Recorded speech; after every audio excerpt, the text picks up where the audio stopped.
But Daryl, you know what you have yet? I mean, we've kind of gotten the hint. Can you tell us about you? Tell us what your skills are and your experience and all that.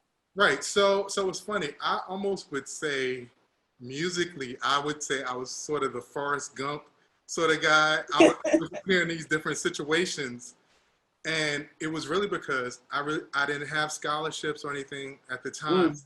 At how they sort of messed it up. So I was taking any musical job. So I was there learning all this stuff, sight reading for all the musical theater students 1 second, sight reading for all the classical voice students, then working with the jazz students. So that really sort of honed that in. We started this thing called a jazz vocal workshop, and it was based off of what y'all were doing, Vinny. It was really off of everything that Take Six really brought to the table. So we were trying to do the whole vocal harmonies. I was trying to transcribe all the stuff y'all were doing. And so for me, a lot of the jobs I got was for transcribing, for scoring, for just playing in different genres. And there's not many of us who can do that. That's amazing.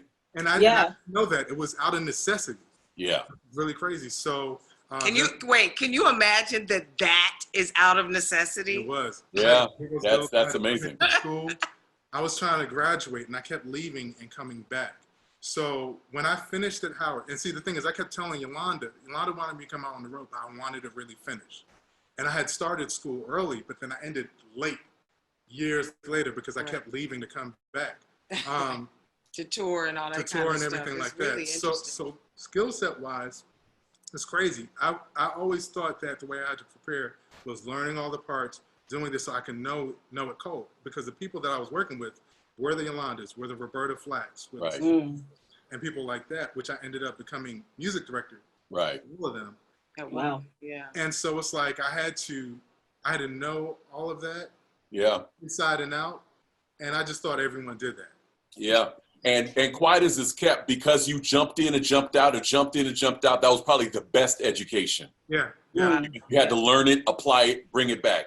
Yep. Okay, academic, jump back, bring it back. Yep. Well, that's one of the things that Alvin and I talk about a lot, is that, how you have to be flexible in this industry. You cannot think that just because this is where I started, this is where I'm going to end up, because the industry changes, especially like now, but the industry changes all the time and things evolve. And if you're not evolving with it, you're going to be left behind. So exactly. I applaud both of you guys for always being flexible, staying fresh, keeping yourself flexible. I have to say something about that. Okay. I also was over at Union Temple, which is the blackest ever. Union Temple Baptist was so blackety black that also the pastor of that church was in charge of the Million Man March with Farrakhan. They were close. Wow. That's blackety black. They have a black Jesus. They have a black Jesus like this. Oh yeah. Right.